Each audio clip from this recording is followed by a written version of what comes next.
Assalamualaikum warahmatullahi wabarakatuh. Alhamdulillah. Nahmaduhu wa nasta'inuhu wa nastaghfiruh. Wa na'udzu billahi min syururi anfusina wa sayyiati a'malina. May yahdihillahu fala mudhillalah wa may yudlil fala hadiyalah. Asyhadu an la ilaha illallah wahdahu la syarikalah.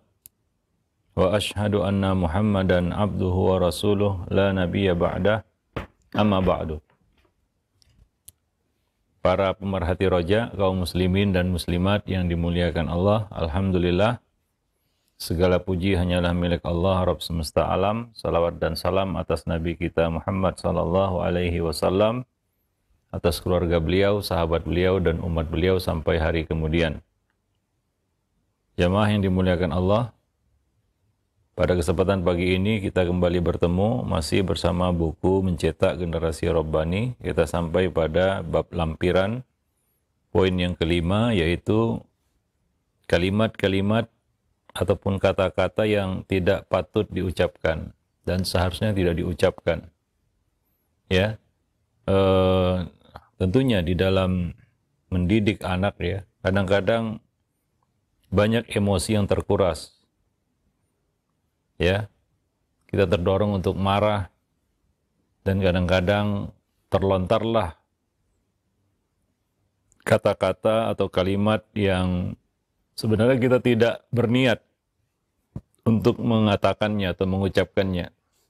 Akan tetapi ya mungkin karena marah, emosi, panik, kalap, kita pun mengucapkan kata-kata yang sebagian dilarang ya di dalam syariat, dan sebagian lagi adalah perkataan yang sia-sia. Sebagian lagi itu berisi doa yang buruk terhadap anak, yang mana mungkin kita akan menyesali kata-kata itu. Ya, maka perlu kita menjaga kata-kata kita, terutama terhadap anak. Karena kata-kata orang tua terhadap anak itu bukanlah perkataan yang biasa. Apalagi kata-kata itu mengandung doa. Ya, kemungkinan terkabulnya sangat besar. Maka jagalah lisan kita. Apalagi di dalam konteks mendidik, yang seharusnya kita melatih dan memberikan teladan kepada anak dalam hal bertutur kata. Ya, ketika anak dimarahi, lalu keluar kata-kata yang tidak baik, mungkin dia diam saja. Mungkin pun dia tidak begitu mengerti apa yang kita katakan. Namun, tentunya kata-kata itu bukanlah sesuatu yang keluar begitu saja. Pertama, kerugiannya bagi kita adalah kata-kata itu akan dicatat. Wa ma yalfidhu min qaulin illa ladaihi raqibun atid. Tidak ada satupun kalimat yang terlontar, melainkan telah dicatat oleh malaikat-malaikat yang mencatat. Yang kedua, ya, ini memberikan satu dampak yang buruk ya terhadap anak, terutama mentalnya.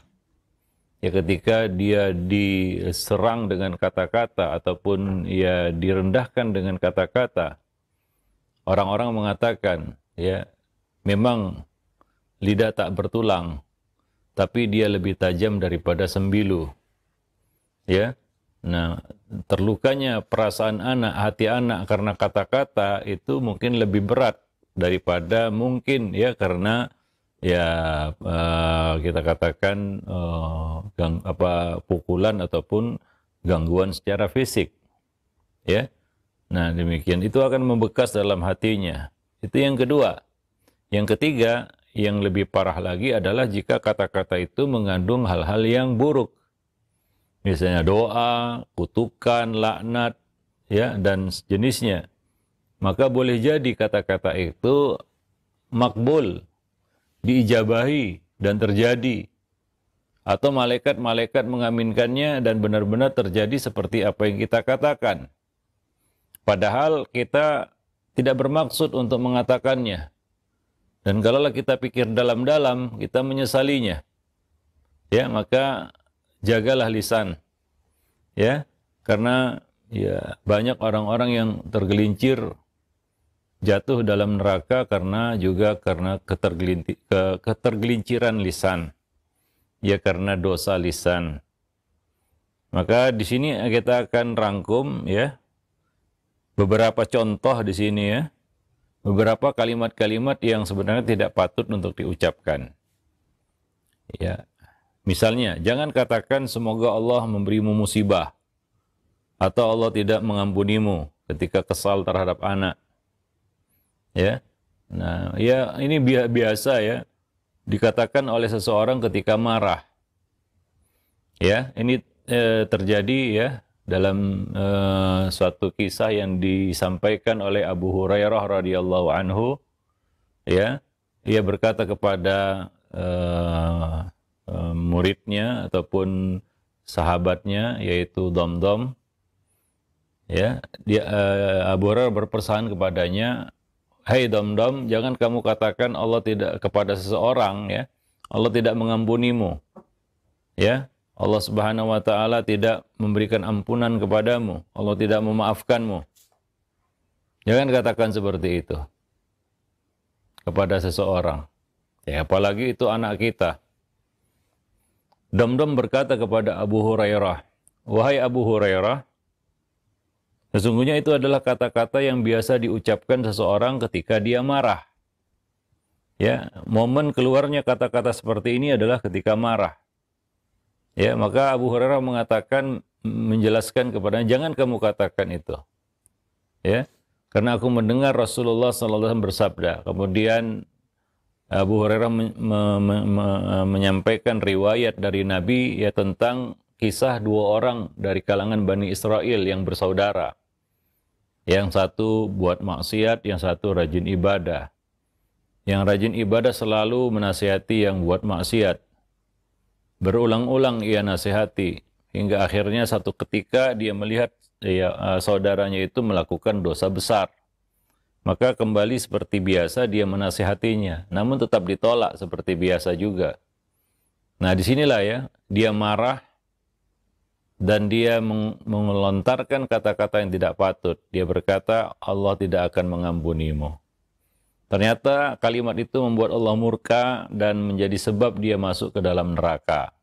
Ya, nah itu kepada orang lain ya, apalagi kepada anak kita sendiri. Maka jangan ucapkan kata-kata seperti itu. Atau doa meminta musibah atasnya. Ya, semoga Allah memberi musibah.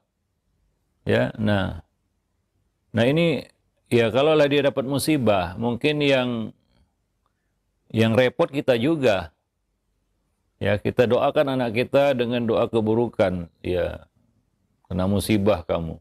Kita katakan seperti itu. Ya, kalau dia betul-betul kena musibah seperti yang kita katakan, mungkin kita sendiri yang repot. Ya, mungkin kita sendiri yang susah. Ya, kita sendiri yang sulit.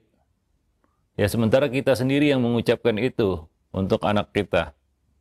Maka ketika kesal terhadap anak, jaga lisan. Ya, tahan amarah. Ya, gantilah dengan kata-kata yang baik seperti doa yang baik, semoga Allah memberimu petunjuk, semoga Allah memaafkanmu, mengampunimu, ya. Nah, demikian. Ya. Nah, jadi tentunya emosi itu akan melahirkan sesuatu yang buruk. Maka tahan emosi. Jaga emosi. Ya, jangan marah.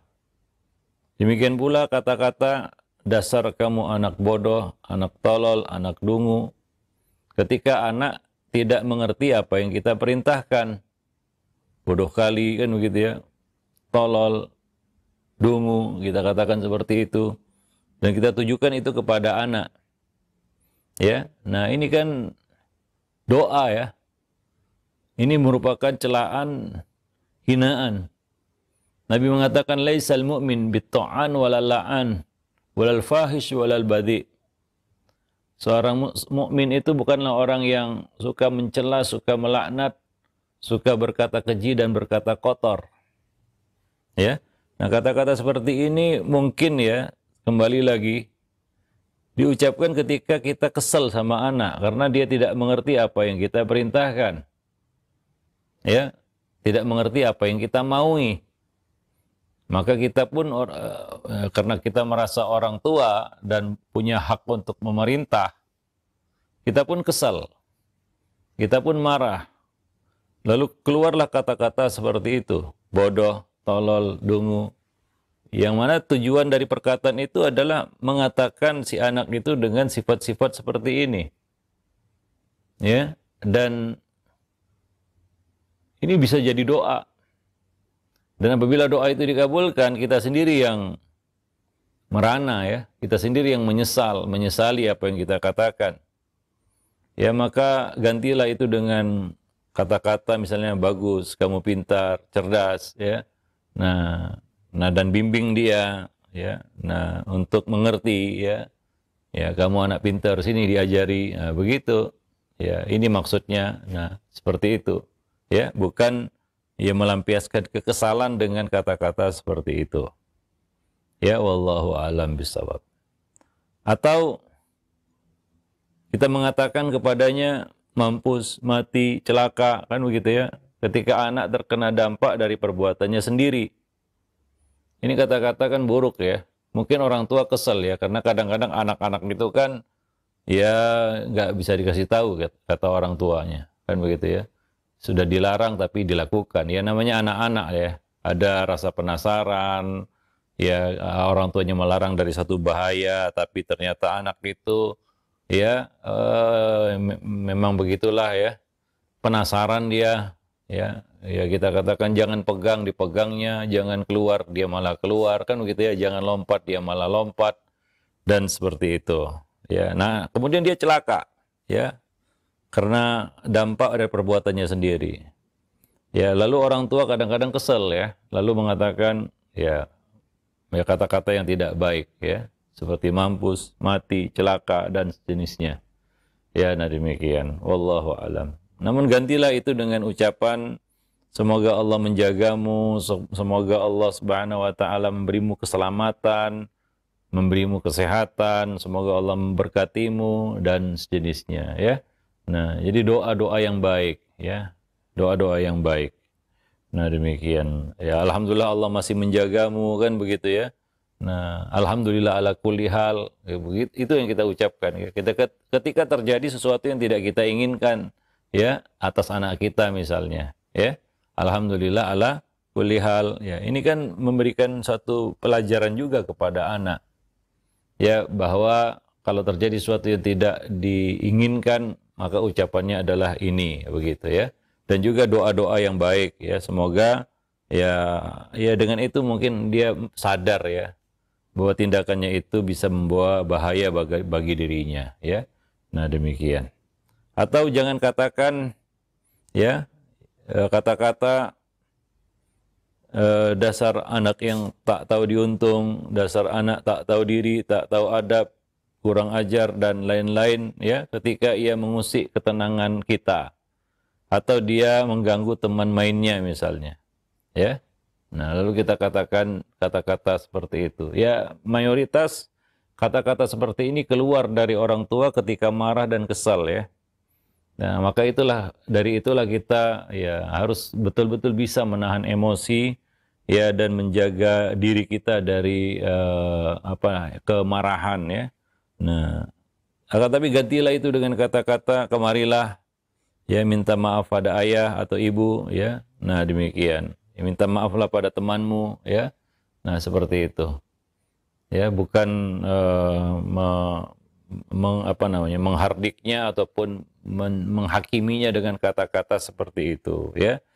Nah, atau dengan mengatakan kepadanya ya rasakan ya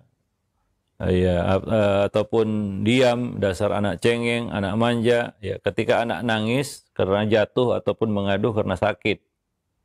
Ya, seperti itu ya. Ya, anak-anak ini kan kadang-kadang sangat aktif, dia bergerak ke sana kemari, jatuh atau dia mengaduh sakit karena ya mungkin banyak ya terjepit atau apa ya lainnya ya. Ya, kadang-kadang ya seorang ayah atau ibu mengatakan rasakan itu kan gitu ya. Nah, maksudnya ya mungkin maksud si orang tua ini ya supaya jerah ya anak itu ya. Nah, Sudah dilarang lompat-lompat, masih tetap lompat-lompat, akhirnya jatuh. Rasakan itu. Nah, kita katakan seperti itu. Nah, itu kan ya apa namanya ya, kata-kata yang tidak membangun dan mendidik sama sekali. Ya, seolah-olah ya kita gembira, bahagia dengan penderitaannya. Ya, nah kata-kata itu menunjukkan ketidakpedulian kita terhadapnya. Gantilah itu dengan mengatakan jangan nangis, ya ini adalah takdir Allah, ya ya dan ya qadarullah, kan begitu ya, ya supaya dia ya kita ada pelajaran di situ ya. Nah apa namanya bahwa apabila kita celaka maka kita katakan nggak usah kita berandai-andai seandainya ya, tapi katakanlah qadarullah wa masya'a fa'al. Ini adalah takdir Allah, apa yang Allah kehendaki pasti terjadi ya. Nah, demikian ya, seperti itu. Sehingga ini membangun imannya kepada takdir. Ya, bukan kita katakan rasakan itu. Ya, rasain itu. Rasain sendiri kan begitu ya, seperti itu. Tapi katakanlah ya yang diajarkan Nabi ya, qadarullah wa masyafa'al, ya jangan nangis, ini adalah takdir Allah kan yang harus kita terima. Apa yang dikehendaki Allah pasti terjadi ya, kata-kata sejenis itu ya, Masya Allah kana wa man lam yasha lam yakun, ya kata-kata seperti itu. Apa yang Allah kehendaki pasti terjadi, yang tidak Allah kehendaki tidak akan terjadi.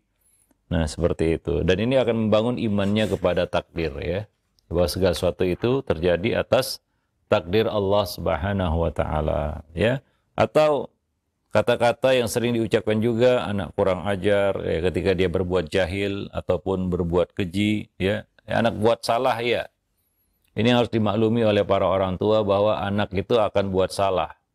Jadi jangan terkejut, jangan seperti kita katakan langit mau runtuh, bumi mau terbelah ya, ketika anak buat salah. Ya anak buat salah ya, buat salah dia. Ya, makanya perlu orang tua untuk mendidik, membimbing, mengarahkan. Ya kalau anak lurus terus gak ada bengkoknya ya, untuk apa orang tua? Ya untuk apa pendidik? Ya begitu ya. Di mana fungsi pendidik? Ya itulah anak. Ya diciptakan dengan segala keterbatasannya. Ya sehingga dengan segala keterbatasannya itu dia belum sempurna, dia belum matang, dia banyak melakukan kesalahan. Ya supaya dia bisa belajar juga dari kesalahan. Namun jangan dihakimi, lalu divonis dengan kata-kata ya seperti itu, ya anak kurang ajar dan sejenisnya. Tapi katakanlah anak soleh ya tidak boleh begitu. Atau Allah tidak suka anak yang berkata seperti itu, kan begitu ya. Nah demikian. Ya seperti itu ya, sehingga dia ya apa namanya ya, sadar ya bahwa apa yang dilakukannya itu salah, bahwa yang harus dilakukan itu tidak seperti itu tapi sebaliknya ya. Nah memberikan input positif ya kepada anak itu perlu. Misalnya dia berkata keji ya, kita arahkan dia kepada kata-kata yang baik ya, bukan kata-kata keji itu ya. Nah demikian, wallahu a'lam bishawab. Kemudian jangan juga katakan ya, atau ancaman ayah pukul nanti, awas kamu, ayah pukul nanti, ketika memberinya peringatan ya, dia belum melakukan ini, tapi kita sudah mengintimidasinya dengan kata-kata seperti itu ya, awas ayah pukul nanti ya, atau ibu pukul nanti ya, untuk nakut-nakuti anak ya. Meskipun kita tahu ya bahwa itu cuma sekedar ancaman, bahwa kita tidak benar-benar ingin memukulnya. Tapi ancaman-ancaman seperti ini tidak baik. Yang pertama, dia akan bisa membaca. Ini cuma sekedar getak sambal. Ya, cerita pukul, tapi nggak pernah dipukul. Dan dia bisa membaca itu. Ya, hingga dia nggak takut untuk melakukan apa yang kita larang. Ya, karena dia tahu ya ancaman orang tuanya dengan mengatakan nanti ayah pukul, nanti ibu pukul, itu nggak pernah terjadi. Ya, nah demikian. Yang kedua adalah ya, ini akan memberikan suatu paham yang salah ya, tentang hukuman, ya bahwa dia berhak untuk dipukul. Apalagi ini kita bicara anak-anak ya. Sebenarnya kan tidak boleh dipukul sampai usia 10 tahun.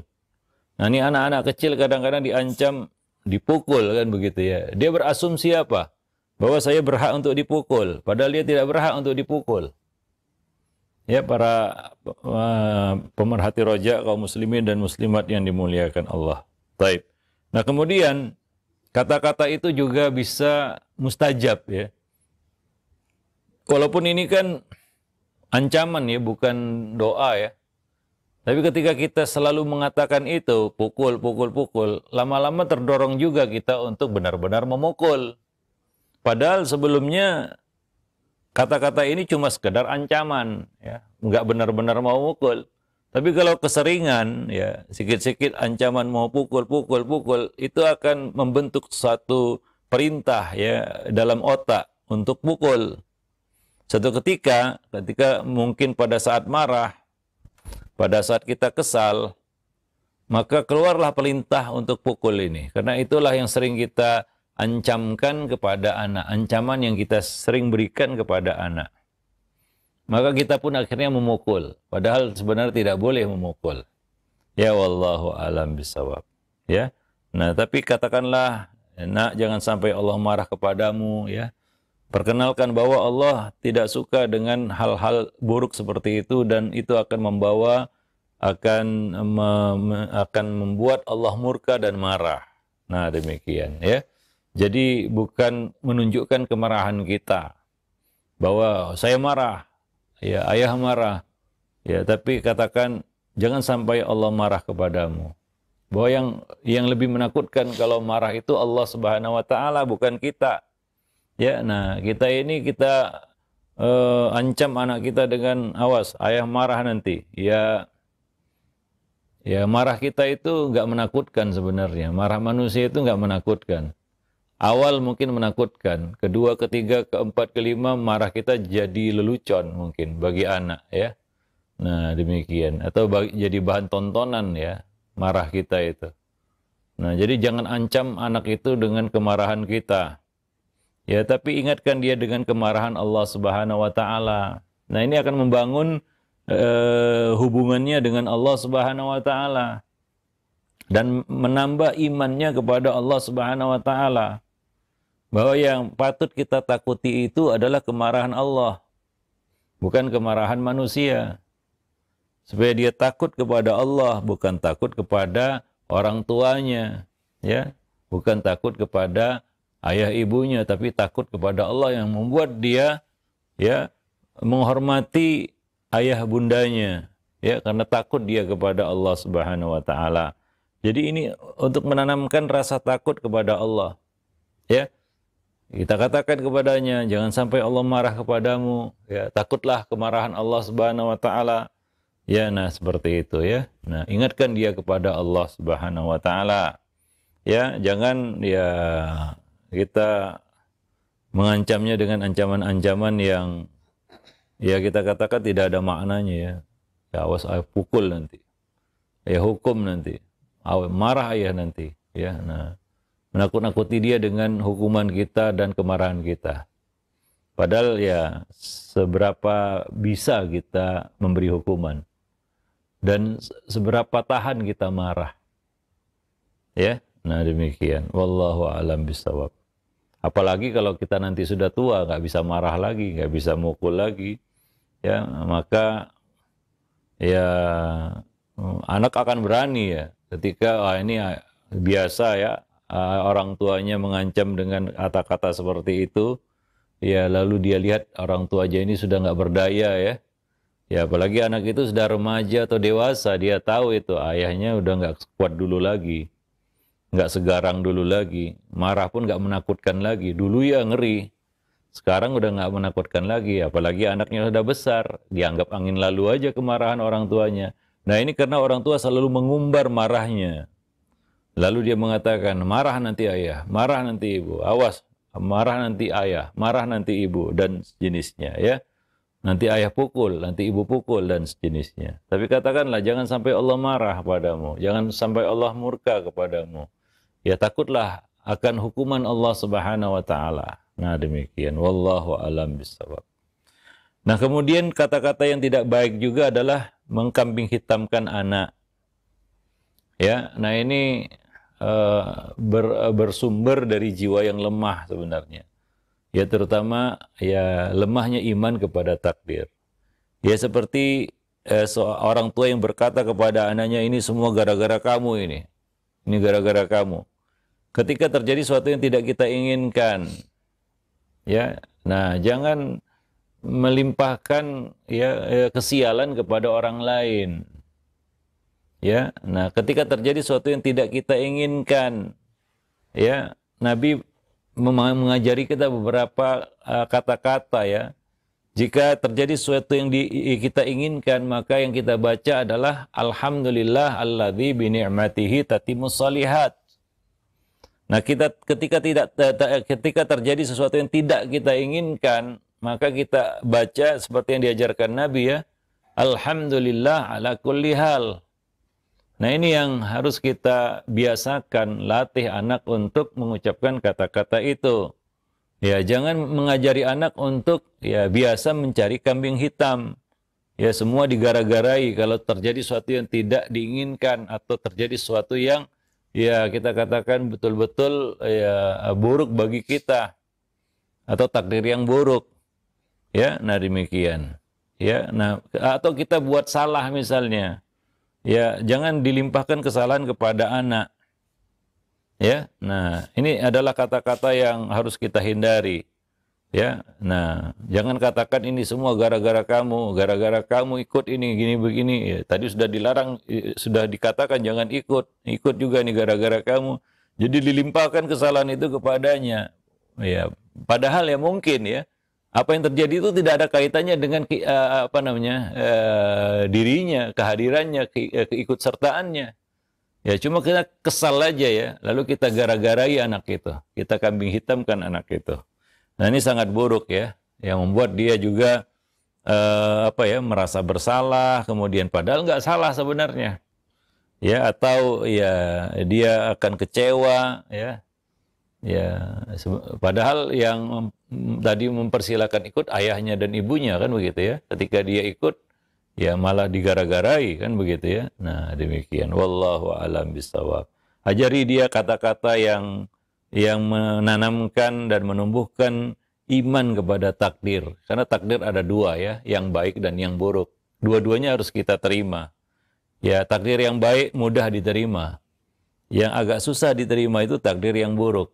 Nah, maka kita harus melatih diri untuk menerima takdir yang buruk. Ya dengan mengatakan qadarullah wa masyafa'al. Ini adalah takdir Allah, apa yang Allah kehendaki pasti terjadi. Atau mengucapkan kata-kata yang diajarkan Nabi tadi, alhamdulillah ala kulli hal.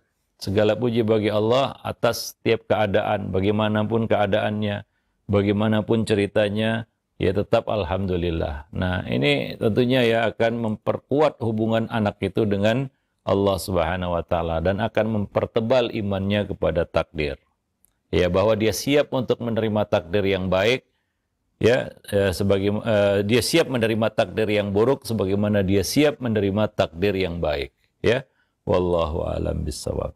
Jadi menerima takdir yang buruk itu harus dilatih juga, harus dibiasakan karena banyak orang-orang yang kesulitan ketika harus menerima takdir yang buruk, ya. Nah, mulai nampak penyimpangannya, mulai nampak beloknya ya, mulai nampak goyahnya ketika dia harus dihadapkan dengan satu pilihan yaitu menerima takdir yang buruk. Wallahu a'lam bishawab. Kemudian jangan katakan juga kepada anak dengan usiran ya, pergi sana ayah sedang sibuk atau pergilah ayah ada tamu ya, jangan ganggu. Nah, tapi katakanlah kemarilah, ada apa? Ada apa gerangan, kan begitu ya? Atau memberikan satu pengarahan kepadanya. Ya, nah ini penting ya. Kita katakan sikap-sikap seperti ini penting untuk kita jaga. Ya, orang tua kadang-kadang karena nggak mau diganggu dia mengusir anaknya. Ya, yang masih kecil.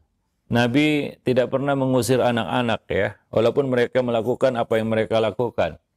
Karena satu ketika di dalam suatu hidangan atau jamuan ada seorang anak yang ya anak-anak ya dia ambil makanan sana sini. Nabi tidak mengusirnya dan Nabi juga tidak mengkambing hitamkan dan menyalahkan orang tuanya. Ya, apalagi menyalahkan anak itu. Ya, tapi Nabi membimbingnya. Ini kesempatan sebenarnya bagi seorang pendidik atau pembimbing ataupun guru ataupun orang tua. Ya, Nabi berkata kepada anak itu, ya gulam samillah wa kul biyaminik wa kul mimma yalik. Artinya apa? Nabi menggunakan momen itu, kesempatan itu untuk memberikan ya ilmu ya kepada anak tersebut, ya, memberikan bimbingan kepada anak itu. Wahai bocah, bacalah bismillah, makan pakai tangan kanan dan ambillah makanan yang paling dekat. Coba lihat ini momen yang ya sebenarnya peluang ya. Tapi kalau kita mungkin sebaliknya ya, mungkin kita sudah usir anak itu, hus seperti yang ngusir binatang ya. Ya jangan sini ini tempat bukan tempat untuk anak-anak kan gitu ya. Jadi mereka mau diusir. Ya, nah anak-anak ini kalau diusir dia mau kemana? Ya, ini kadang-kadang serba salah. Dia bersama orang-orang dewasa diusir. Nah, keluar rumah ya dimarahi karena mungkin berkeliaran di luar. Jadi anak itu merasa serba salah. Ya, bergabung dengan orang dewasa salah. Ya, keluar nanti juga disalahi ya. Jadi dia bingung nanti. Ya, wallahu alam bisawab. Jadi rangkul dia, ya, ajak dia untuk bergabung, ya. Maka Nabi tidak pernah membuat shaf khusus untuk anak-anak dalam sholat seperti yang banyak dilakukan di banyak masjid, gitu ya. Anak-anak dibikin satu shaf sendiri anak-anak saja, ya. Nah, Nabi membolehkan anak-anak itu untuk masuk ke dalam shaf-shaf orang dewasa. Biasakan juga anak-anak itu berkumpul ya bersama orang dewasa. Kenapa? Karena itu adalah momen kita bisa memberikan teladan. Momen di mana kita bisa memberikan bimbingan. Maka jangan diusir. Pergi sana. Ayah sedang sibuk. Pergi sana nih. Ini bukan tempat anak-anak ini. Ya anak-anak tersisih lah. Ya nah demikian. Ya wallahu alam bisawab. Ya apalagi di masjid ya anak-anak itu kadang-kadang ya namanya anak-anak lah ya. Ya, itu sering bermasalah sama marbot biasanya. Ya, itu kayaknya nggak pernah akur antara marbot dan anak-anak. Ya, selalu aja ada masalah gitu ya. Nah, ya kita memaklumi juga karena marbot ini kan tugas, ya, dia merasa bukan tugasnya mendidik anak kan begitu ya. Walaupun ini sebenarnya ya kepada anak-anak kita harus punya jiwa untuk mendidik ya siapapun kita. Sebagai marbot kah, sebagai BKM kah, sebagai ini kah, sebagai itu kah, kan begitu ya. Nah, banyak anak-anak ini merasa tersisih dia di masjid. Ya, anak-anak nggak boleh masuk ke masjid. Dia mau masuk ke mana? Apakah kita biarkan dia masuk ke warnet misalnya? Sementara dia masuk ke masjid diusir. Ya, nah masuk masjid salah, masuk warnet juga salah, ke sana salah, ke sini salah. Jadi anak itu jadi bingung, kan begitu ya? Nah, maka rangkul dia. Ya, nah misal di meja makan itu adalah momen di mana kita bisa tahu bagaimana adabnya. Kalau ada yang salah, ya ini tugas pendidik untuk meluruskan. Ya, tugas kita orang tua untuk meluruskan. Ya. Nah, pada satu ketika Al-Hasan dan Al-Husain datang ketika Nabi sedang sholat. Ya namanya anak-anak. Waktu Nabi sujud mereka naik ke punggung Nabi. Sehingga Nabi tidak bisa bangkit dari sujudnya. Nah, hingga Nabi meletakkan keduanya di kanan dan di kiri. Nabi pun bangkit dari sujud. Nah, sujud kan 2 kali ya. Begitu sujud lagi, mereka naik lagi. Ya. Nah, sampai selesai sholat seperti itu. Maka Abu Hurairah yang meriwayatkan itu mengatakan, ya Rasulullah, bukankah lebih baik kita serahkan sama ibunya? Ya, kita maksudnya ya nggak usah di sini begitu ya. Itu kata-kata ya yang lebih lunak ya. Maksudnya adalah anak ini jangan di masjid begitu ya, serahkan aja sama ibunya. Ya, Nabi mengatakan jangan karena Nabi belum lihat ibunya. Ya, nah demikian. Ya. Kemudian ketika ibunya datang barulah Nabi berkata, nah itu ibumu. Ya pergilah bersama ibumu. Nah, demikian. Dalam satu riwayat juga ketika Nabi sedang khutbah, mereka Hasan dan Husain datang ya kepada Nabi ya, dan apa namanya ya, Nabi menggendongnya dan menciumnya dan berkata, "Ya Allah, aku menyintai keduanya, maka cintailah keduanya." Nah, seperti itu ya. Dan Nabi tidak mengusir anak itu. Ya, bahkan Nabi merangkulnya, bahkan Nabi mendoakan kebaikan bagi anak-anak itu. Ya, nah demikian, menunjukkan kedekatan dan kasih sayang. Bukan malah mengusir. Dan Nabi juga tidak menyalahkan orang tuanya. Ini mana ayah ibunya ini, kan begitu ya. Nah, demikian. Ya, selama anak itu ya anak-anak yang harus dimaklumi perbuatannya ya. Nah, demikian. Wallahu a'lam bishawab. Nah, jadi ya seperti itu ya, sikap Nabi kepada apa namanya, cara Nabi di dalam meluruskan kesalahan-kesalahan anak. Ya, bukan mengusir mereka dan mengenyahkan mereka dari pandangan kita. Sementara kalau mereka berkeliaran keluar nggak kelihatan, kita sendiri juga bingung. Nah, ketika dia mau bersama kita, kita usir dia karena kita sedang sibuk. Ya, seperti yang kita sebutkan tadi, anak akan jadi bingung dia. Bersama ayahnya diusir, ya dia nggak ada, hilang dari dalam pandangan ayahnya, ayahnya kecarian. Lalu marah-marah lagi, kemana kamu tadi? Ini kan anak jadi bingung ini. Sebenarnya dia mau bagaimana begitu ya. Sebenarnya ayahnya mau apa? Ya dia bingung juga ya. Nah, menghadapi orang tuanya. Wallahu alam bisawab. Ya, tapi coba tunjukkan perhatian, katakan kepadanya, "Kemarilah nak, ada apa gerangan?" dan sejenisnya ya. Nah, atau kalau dia perlu sesuatu, coba ya apa namanya ya, diladeni apa yang menjadi keperluannya. Wallahu alam bisawab ya. Nah, itu beberapa kata-kata ya, kalimat yang perlu kita hindari dan kita ganti dengan kata-kata yang lebih baik ya. Ingat, di dalam mendidik ya kita harus menjaga lisan ya, lebih lagi ya dalam konteks ya kita mendidik anak. Ya, kalau dalam konteks pembicaraan secara umum kita juga harus menjaga lisan, ya lebih-lebih lagi di dalam konteks mendidik anak. Wallahu a'lam bishawab. Ya, mungkin itu saja. Nanti akan kita lanjutkan dengan ya poin yang terakhir di dalam bab ini, yaitu sikap yang salah dan sikap yang seharusnya. Ya, wallahu a'lam bishawab. Baik, aqulu qauli hadza, astaghfirullah li wa lakum wa lisairil muslimin. Innahu huwal ghafurur rahim. Nah, alhamdulillah, syukran jazakallahu khair atas materi yang telah disampaikan oleh Al-Ustadz di kesempatan pagi hari ini, yang mudah-mudahan kita bisa mengambil faidah dari apa yang telah dijelaskan oleh Al-Ustadz. Alhamdulillah. Baik, untuk selanjutnya kami buka sesi interaktif, sesi soal jawab, dan alhamdulillah sudah beberapa pertanyaan yang masuk di kesempatan pagi hari ini. Nah, kami ajukan terlebih dahulu satu pertanyaan. Yang pertama dari Abdillah yang berada di Bekasi. Assalamualaikum warahmatullahi wabarakatuh. Ya Ustadz, bagaimana menanamkan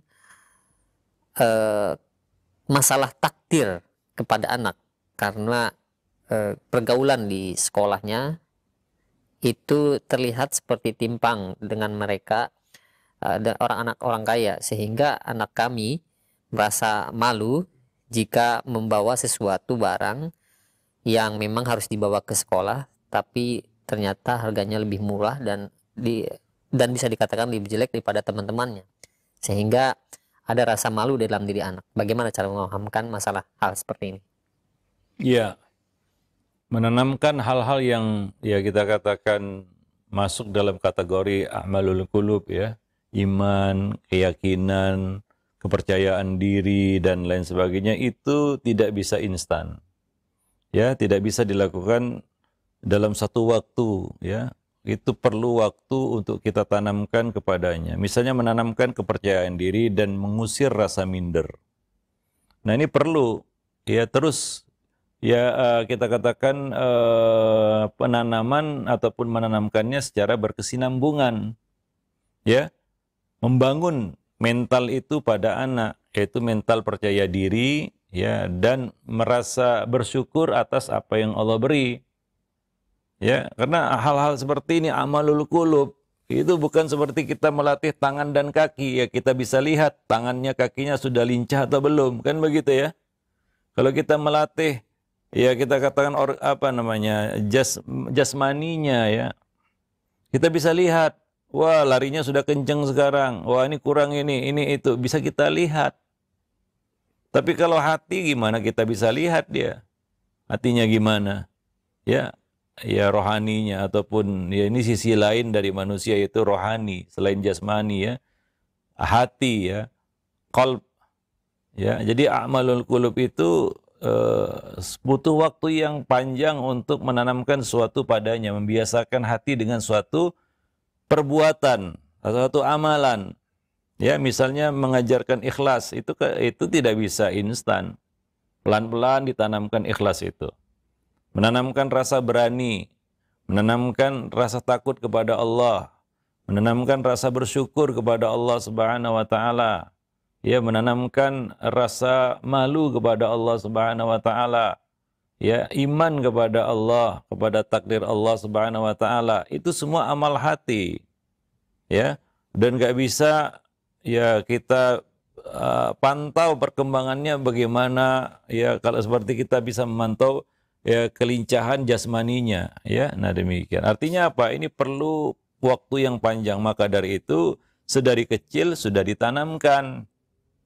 Seperti Nabi mengajarkan kepada Abdullah bin Abbas. Salah satu pelajarannya adalah iman kepada takdir.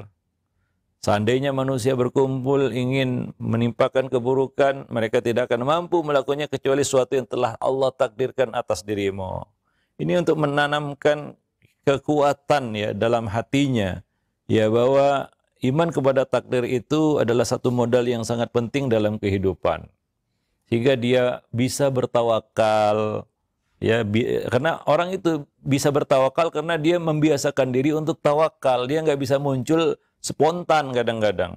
Sabarlah misalnya sabar itu kan amal hati ya, bukan amal tangan, kaki, itu amal hati yang kemudian bisa menahan lisan, tangan, dan kaki. Itulah amal yang namanya sabar. Nah ini perlu dilatih anak itu untuk sabar.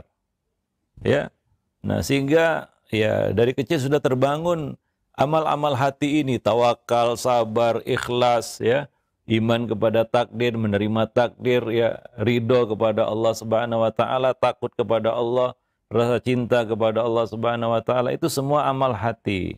Ya, al-khauf, ar-raja, pengharapan kepada Allah, ya, ya, malu kepada Allah Subhanahu wa taala. Ini amal-amal hati yang memang nggak boleh telat ya orang tua untuk menanamkan semua itu kepada anak ya. Nah demikian. Karena itu akan jadi modal hidupnya nanti ke depan ya. Dia punya ya hati yang kuat ya, hati yang kaya. Itu yang disebut kaya hati. Ya, ghinan nafs ya.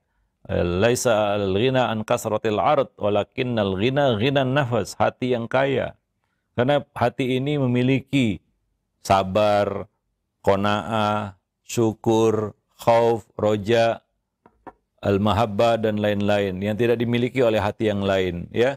Dia menjadi orang yang kaya hati ya. Nah, itu adalah perkara ataupun hal-hal yang berharga yang belum tentu semua orang memiliki. Ikhlas, sabar, tawakal, qanaah ya. Ya, dan amal-amal hati lainnya belum tentu semua orang memiliki. Kalau kita memilikinya berarti kita adalah orang kaya, kaya hati. Nah demikian. Dan tentunya untuk memberikan kekayaan ini kepada anak, ya itu nggak bisa sekaligus. Ya. Perlu waktu yang panjang, ya perlu kita katakan usaha yang berkesinambungan, ya proses yang panjang untuk bisa mencapainya. Wallahu a'lam bishawab. Ya, nah demikian. Iya, nah baik. Atas jawaban Al-Ustadz demikian untuk Muabilah yang bertanya. Dan selanjutnya yang kedua kami ajukan pertanyaan. Ada beberapa pertanyaan yang sama kami gabungkan. Ustadz, sering si ibu itu menakut-nakuti anaknya supaya mau makan atau yang lainnya dengan perkataan nanti bilangin ke ayah atau nanti ayah datang nih, seperti itu Ustadz. Sehingga mungkin dia bisa menurut dengan dikatakan seperti itu. Apakah dapat dipedulkan dengan cara seperti ini? Ya, kita menakut-nakuti makhluk dengan makhluk ya. Ya nanti makhluk itu tidak menakutkan lagi, itu masalahnya ya. Nah, dan ini juga nggak baik. Nanti dia akan muncul rasa takut kepada makhluk ya. Rasa takut kepada makhluk. Dia akan menjadi orang yang kerdil jiwanya nanti ya. Nah, kalau kita biasakan kita takut-takuti dia dengan makhluk ya. Misalnya seperti itu tadi ya, nggak mau makan ya, nanti ayah marah, nanti ibu marah, nanti ayah pulang, nanti dia marah, nanti dia pukul ya. Kita takut-takuti manusia dengan marahnya makhluk, dengan hukuman makhluk. Padahal itu ya kita katakan ya marahnya makhluk itu ada batasnya ya. Ya, ada waktunya nanti dia yang bersangkutan juga nggak mampu marah lagi kan gitu ya. Nah, dan juga hukuman manusia itu ya hukuman yang sangat kurang. Kadang-kadang hukumannya nggak adil, kadang-kadang hukumannya salah, menghukum orang yang tidak bersalah. Itu hukum manusia. Maka jangan takut-takuti manusia dengan hukum manusia. Ya, ingatkan mereka kepada marahnya Allah, hukuman Allah Subhanahu wa taala. Nah, demikian. Dan ya mungkin kita bisa ganti ya dengan kata-kata lain ya.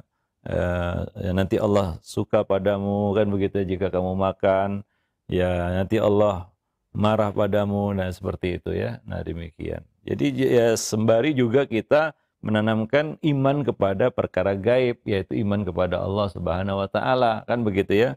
Nah demikian. Apabila itu sering dia dengar ya, ya dia pun akan mengerti bahwa Allah yang patut ditakuti ya, bahwa kita harus takut kepada Allah Subhanahu wa taala bukan kepada manusia ya. Nah demikian hingga dia takut ya kepada yang lainnya itu atas dasar takutnya kepada Allah Subhanahu wa taala. Nah itu harus dibangun ya, apa kita katakan keimanan seperti itu, keyakinan seperti itu harus dibangun pelan-pelan ya. Nah demikian ya, melalui ucapan-ucapan. Nah kalau kita terlalu sering mengucapkan ancaman-ancaman ya, ancaman kita, ada masanya nanti kita nggak mampu lagi mengancam ya. Nah atau kita juga berbalik ya, ya kita menghentikan ancaman itu. Atau dia baca ancaman itu cuma ancaman pepesan kosong istilahnya ya. Nah apalagi terbukti ya, ya dia tetap nggak mau makan, ayahnya pulang nggak jadi masalah gitu ya. Jadi dia pun berpikir ini ibu saya bohong ini. Ya nanti ayah pulang ya, ayah pulang nggak jadi masalah juga, malah sebaliknya mungkin ya. Nah ya si ayah nggak menyalahkan misalnya ya. Nah demikian. Wallahu alam bisawab. Taib ya. Nah demikian. Wallahu alam bisawab. Ya. Nah. Tapi ganti ya misalnya makan nanti ayah apa namanya bangga kepadamu ya seperti itu ya, bukan ancaman-ancaman begitu ya. Wallahu alam bisawab. Nah demikian. Nanti ya nanti ayah menyintaimu, nanti ayah menyayangimu ya. Nanti ayah kasih hadiah kan gitu ya. Jadi jangan pendekatan-pendekatan negatif yang ya intimidatif ya, yang membuat mental anak itu jadi kacau juga ya. Boleh jadi dia jadi benci ayahnya itu gara-gara ibunya terus nakut-nakuti anaknya dengan ayahnya kan itu, seolah-olah ayahnya itu monster yang ditakuti begitu. Padahal sebenarnya tidak kan begitu. Wallahu alam bisawab. Ya mungkin kebanyakan orang tua dia mau instan aja, semuanya serba instan. Ya termasuk masalah memberikan HP kepada anak. Ya. Sebagian orang tua mengatakan, ini ketika ditanya, kenapa diberi HP anaknya Pak, Bu? Ya itulah caranya untuk mendiamkannya. Supaya diam dia, supaya mau makan dikasih HP gitu ya. Nah demikian ya. Nah justru ya apa namanya ya, apa yang dia berikan itu lebih buruk ya. Ya, apa lebih buruk lagi kan begitu. Hingga anak itu akhirnya kecanduan HP gara-gara orang tuanya ya membiarkan ataupun memberikan itu sebagai jawaban atau solusi agar anak itu mau begini mau begitu ya, wallah, agar anak itu tidak ganggu kasih HP ya. Nah, itu kan bukan solusi sebenarnya, itu menyelesaikan masalah dengan masalah gitu ya, menyelesaikan masalah dengan membawa masalah yang lebih besar. Wallahu a'lam bishawab. Ya, alhamdulillah. Baik, syukuran jazakallahu khair atas jawaban dan nasihat juga ya, dan sarannya juga yang mudah-mudahan ini bermanfaat untuk kita semua. Dan selanjutnya ini ada pertanyaan kembali Ustadz. Nah ini sedang viral Ustadz. Bolehkah perkataan ini sering kita dengar itu rezeki anak soleh Ustadz? Apakah boleh ini perkataan seperti ini Ustadz? Ya, itu kata-kata yang apa ya? Rezeki ya. Apakah itu doa ataupun apa, kita juga apa itu klaim ya? Nah itu Ustadz. Ya satu ya, kata-kata yang belum jelas ya lebih bagus nggak usah diucapkan itu ya. Nah, maksudnya apa kan? Rezeki anak soleh maksudnya apa? Ya, konteksnya bagaimana dulu begitu ya, sehingga kita bisa mengerti kata-kata itu bagus atau tidak bagus gitu ya. Konteksnya apa, tujuannya apa, dan maksudnya apa begitu. Saya juga sering dengar kata-kata seperti itu, ya. Tapi kadang-kadang konteksnya itu ya apa namanya, klaim ya. Klaim. Saya ini soleh maka saya dapat rezeki begitu ya. Ya kalau seperti itu. Ya, la tuzakku anfusakum kan gitu ya. Jangan kamu mentazkiyah ya, mengklaim kesalehan diri sendiri begitu ya. Nah, demikian ya. Nah, seperti itu. Tapi kalau itu doa ya kita katakan kepada seorang ya rezeki anak soleh atau anak soleh ya dimudahkan rezekinya, itu kan doa ya. Nah, maksudnya kalau maksudnya itu ya, maka ya doa itu kan boleh ya. Apalagi doa yang baik ya. Nah, demikian. Wallahu alam bisawab. Nah, jadi lihat konteksnya juga apa itu kalimat itu diucapkan. Nah. Wallahu alam bisawab. Iya. Karena saya dengar beberapa orang mengucapkan dalam konteks yang berbeda-beda. Ya, ada konteksnya doa ya. Ya, kalau doa kebaikan ya itu yang harusnya kita doakan ya kepada anak kita supaya dia jadi anak soleh, ya, rezekinya jadi baik karena kesolehan kan begitu ya. Nah, wallahu alam bisawab. Nah. Baik, mungkin sampai di sini dulu pertemuan kita pada kesempatan pagi ini ya. Mudah-mudahan kita bisa bertemu lagi dalam waktu yang lain. Aqulu qouli hadza astaghfirullah li wa lakum lisairil muslimin innahu huwal ghafurur rahim.